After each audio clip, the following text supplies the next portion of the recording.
So we're going to talk about a few things. Drake just released his Iceman 3 trailer thing, live stream doodad. Thingamajiggy. And he also sat down with Bobbi Althoff again. And so we want to talk about why Drake doesn't know his own weaknesses, but he definitely knows yours. And we're going to dive into why Drake denies being a culture vulture. He's taking credit for trends for streamers and influencers. Yeah. Why Bobbi thinks Drake is responsible for her decline, which is weird.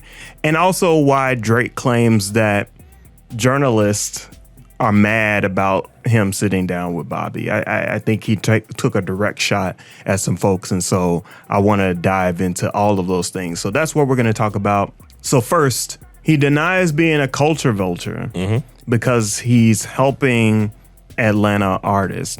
And in my opinion, the reason why he is a culture vulture, so I'm gonna take the take that he is because he does it without understanding truly what Atlanta culture, or not even Atlanta culture, but what Southern Black culture or Black culture is to an American.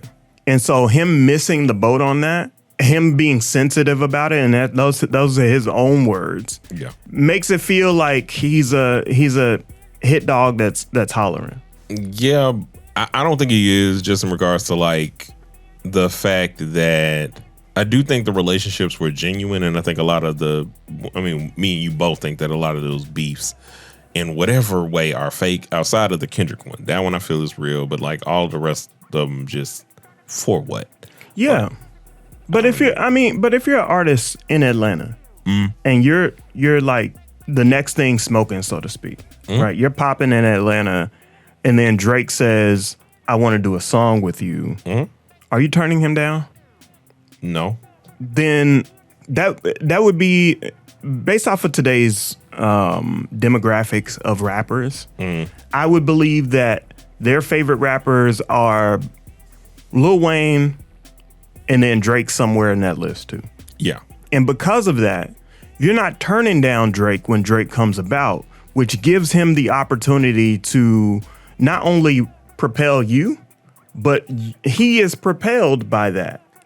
I think he doesn't recognize how he is propelled by American Black culture and leveraging American Black culture because he thinks he's just doing a good thing. It also ain't his culture in that way of like, and that's probably also the viewpoint that people are going with. And it's like, but we have so many people that we allow to be adjacent to the culture or whatever the case may be, like, especially in the Canadian space of like how we treat Justin Bieber. Like, we allowed him to soak up and take all of the pop energy of Usher when Usher, co-signed him initially when he came out. And so I don't see that as too much different from this. But it's weird to kind of expect somebody that doesn't have a culture to understand your culture when music kind of speaks differently in terms of like, it's not hard to get and understand like a rhythm. It's harder to understand the reason behind the rhythm, and it's definitely gonna be harder if it's not your culture. Yeah. Yeah. And I think underlying this, why people think he's a culture vulture is because I think the way that people feel is he doesn't understand good old fashioned American racism. You know what I mean? Okay. Even though he might experience it, right? That doesn't deny any of his experiences, but he doesn't understand how racism impacts American cultures and how like white folks have taken have taken culture and co-opted it for their own gain. It's sort of like Drake doesn't understand he's the vehicle to all the Bobbi Althoffs of the world trying to take Black culture. Yeah, you see what I'm saying? I would kind them of like laying their edges and stuff. They're a fan of Drake, and they see girls with laid edges, and so they go try that, and he doesn't realize that like they're trying to lay their edges because of him. I kind of feel like he's like the ultimate finished version of what we think Logic does with how Logic looks. What? So the whole thing, like with Joe Budden and Logic, right? The whole conversation was about his mixed race and whether he thinks he's mixed race, and Joe thinks he looks too white to say the N-word. To say the N-word. Basically. And all this other stuff, right? Drake don't look white. He acts it because, much to your point, being raised by your mom and all that other stuff, and being in Toronto and not really seeing your dad as much as you want to see your dad, except for like summers or whatever from his songs, gives off that feeling. But the thing about him, though, that's also, again, why do we blame Drake and we don't blame like Jay Prince or Bun B or Wayne or any of the people who made him spend time, whether it was in Texas, all the artists and stuff that he, like the Southern artists that he was connected with. Like, these are people, like if your thing was, let me show you how important this culture is, this is why this is important. Yeah, but I think, I think what people are really pissed about is sort of like his accents. You know what I mean? Mm-hmm. Like, he puts on a mask for every culture that he wants to fit into. Mm-hmm. Right? So if he goes to the UK, he's going to put on that accent. Right. If he goes back home to Toronto, he's going to put on that accent. Mm-hmm. He's going to like speak in a Jamaican accent, right? Like, he's going to use that. If he goes down south to Texas, he's gonna try to bring a little Texas twang to it. You know what I mean? If he goes to Atlanta, he's gonna say slime a few times. That's what people are trying to point out, is that he's sort of he's masking at every point where he goes, and he's sort of taking on the identity of folks that actually truly have that identity versus being himself more often. So are we mad more so at him code switching with us? No, because that's not code switching. It would be okay. So a lot of code switch for your oppressors, not for your allies. But that's what I'm saying, and it's like, but that's what like, and that's why I think it feels away, because it's like, even I will, like, we learn new slang all the time, like even using cap or no cap, and like all those things. Like, I use no cap. Yeah, we used all the Atlanta slang. I wasn't from Atlanta. Like, we use boppas and everything else from Texas. We not from Texas. Yeah, but that's not using lingo, which culturally spreads like organically, is not the same as changing my accent every time I go somewhere to protect myself from racism. That's not the same. No, I get what you're saying, but more so what I'm saying is, like, when we do that in terms of like catching on to an accent or talking like the people that are around you, I don't ever see it being brought up anywhere else. Like, people do that. Like, people are like, you have people that are very adamant about. They're not doing it to sell records. That's what I'm saying. That's the point I'm making. They're not doing it to sell something to people in that region. Right, but yes. And the crazy part about it is, this is how it proves the point that he just knows our weaknesses, because he knows it bothers you. I think that's another piece, is that, like, he also in this interview with Bobbi took credit for trends that he didn't set. Yeah. That was the most infuriating part of the interview. Yeah, so to set the scene for those that don't know or didn't watch the interview, he said that I sat down with you, Bobbi, and then a bunch of people like Nicki Minaj sat down with Kai Cenat and now are trying to sell records in the way that I sat down with you trying to sell records. And in my opinion, I absolutely know that he did not set that trend, because Kai Cenat and other streamers were already sitting down with celebrities and famous people, and they had already had brand deals and everything else. I think what's crazy, like, a lot of those guys had come out to different places with him, and I guess even in that, because of how Kai seemingly stood beside Drake, he would probably be like, see, like, this is proof of what I'm doing. And it's like, no, he was already doing that. Like, he's just a younger kid, and I feel like the younger kids in that regard were already doing the stuff because they're already in tune with this is how the new age of content creation goes. They are the soldier boy of this era. Yeah, Gen Z, Gen Alpha, they're already immersed into streaming and internet culture. Yeah. They're paying attention to that, and that is where they get their information from. That is where they get their cultural references from. Mm-hmm. And they do get it from their friends, right? So none of that old stuff has gone away, right? Yeah. Kids still play with their friends outside, by the way. Like, as much as we think they don't, they still do.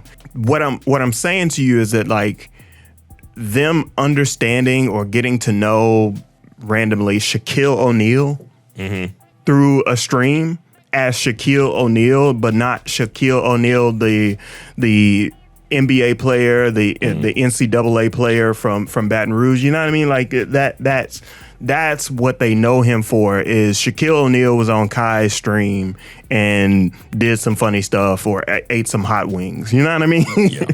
Drake can't take credit for that when it already exists. No, not at all. And that was like one of the weird things, but like what's crazy about this interview, right? There are people are like, he breaks his silence, and I'm like, on what? Like he broke his marketing like hiatus, and even then he didn't really do that because he's been marketing throughout, whether it was the album with him and P&D, whether, you know, he immediately started with the Iceman stuff, when we got to What Did I Miss and everything else, and kind of keeping the conversation going, his cryptic Instagram post about LeBron, and when that verse that was like on Instagram got leaked where he was talking about LeBron and everything else. Like, he's never stopped promoting or feeding into what I think is his greatest asset, which is he knows that people are not going to ignore him. You just don't have it in you. It's really weird because I think we were talking about this a little bit off air to even figure out what she thinks about what she's doing, because, you know, she was talking to him about like, hey, you caused my fall off and this, that, and the third. And it's like, we just went through her video numbers and her fall off didn't quote unquote start until like 2 months ago. And that's even relative, right? Yeah. Because compared to like, podcasters like us, she didn't fall off in the first place. No. You're talking hundreds of thousands of views, if not millions of views on her videos. Yeah, 1.5 million subscribers in 2 years is not like, where's your fall off? Her perception of fall off is, I didn't go viral this week consistently. If I'm not viral every time I put something out, I have fallen off. What she doesn't realize is that it's a creator dip. There's always a rise where you go viral, and then there's a slump right after, and then you slowly like progress upward in a sort of, not even in an exponential fashion. Sometimes it can be, but like you just kind of creep up, and she doesn't know that's a reality because she doesn't know anything. Yeah, I want to pause for a second because we didn't introduce why he's taking shots at Elliott Wilson. Oh yeah, go ahead. Drake is taking shots at Elliott Wilson through this part, and I think this is specifically what Drake is mad about. Elliott Wilson, back in 2023, I think it was around July, put a tweet up, and this is according to Hip Hop DX. And Elliott wrote, "A moment of clarity, no disrespect to Lil Boat. Yachty's convo with the boy was comfy, and he had some cool moments. I was more so clowning the comedy shenanigans with outsiders to our culture. It would be great to hear Drake speak to us again, even if it ain't me." And so I think there's a misperception of what journalists are asking for. They're asking for like, hey, we're fans of this music and this culture. Right. When are you going to talk about the cultural pieces with somebody, even if they're not challenging you? You know what I mean? Even if they're not putting you in a space that is uncomfortable for you. When are you going to talk about the culture again? Do we think he can? Because Drake? Yeah, because like if we're going to say you don't have a culture, you just kind of mask everything, do we even think the interviews would be interesting? Because he hasn't done a lot of that. I personally think no. Yeah. I don't think you prove it through through sitting down with a journalist. I think you prove it through songs. Wait, You authentically be yourself in music. who do we think he is in music then? Like, if we don't Not know, any of these masks. like, do we think he's the little brother Joe Budden inspired guy that was on Comeback Season? Yes. And do we think that, but like, so he should be in more of a Gambino route? No. Because he still is. I'm not saying that he should. No. I think even alluding to Gambino route is a little too on the nose for as an example. I think Drake can make a hit that is both mainstream and fashion, that is melodic, that is vulnerable, and that is also lyrical to a degree that could keep people entertained. I don't believe when he goes and does Jamaican in his raps that is truly him. It works because people want the vibes. But the people that want the vibes are not you and me. The people that want the vibes are the Bobbis of the world. But basically, I think that Drake has been groomed in a way that doesn't necessarily connect him to the culture at any point, really. I think that being attached to Wayne in the way that he was, with the comments that Wayne has made about culture, in regards to, like, when he got shot, he talks a lot about how he feels racism was dead because of the cop that came, or when he shot himself, I should say. Let me clarify.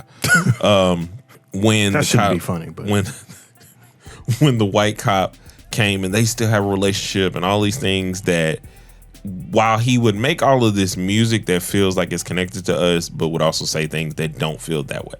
And then you create artists from that mold.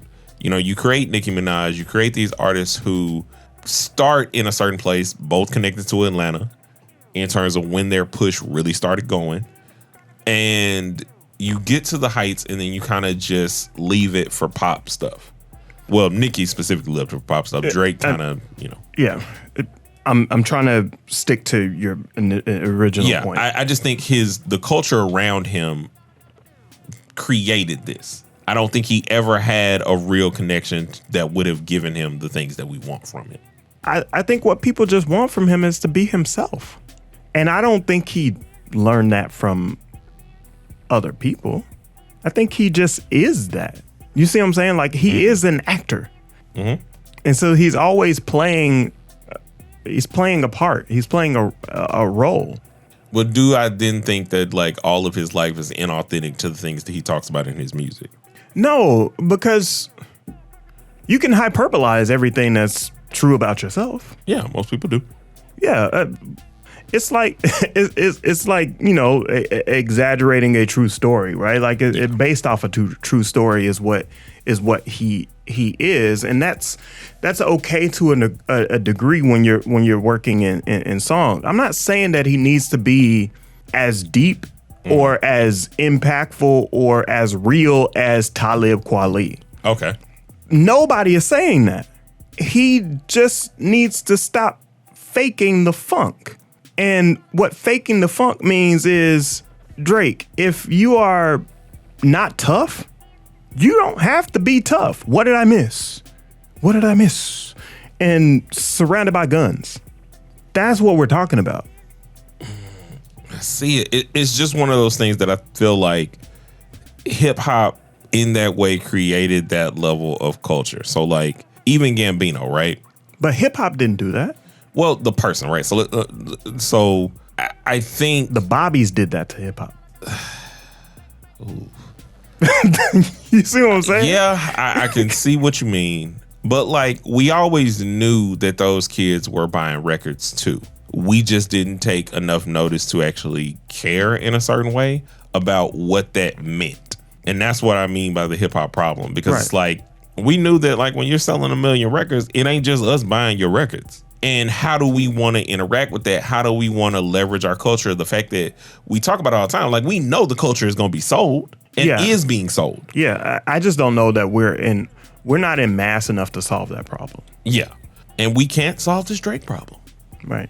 But what do y'all think? Were y'all interested in this? Not this again because they knew you were going to watch it? where do you even care about the album, or do you care more about him answering to all the things from the beef to the lawsuit to relationship woes or whatever it is that he's going through? What is it that you care about? Because I don't care about any of it, but I just have to do this because it's our job. And we'll see you in the next piece. A 1 and a 2 and peace.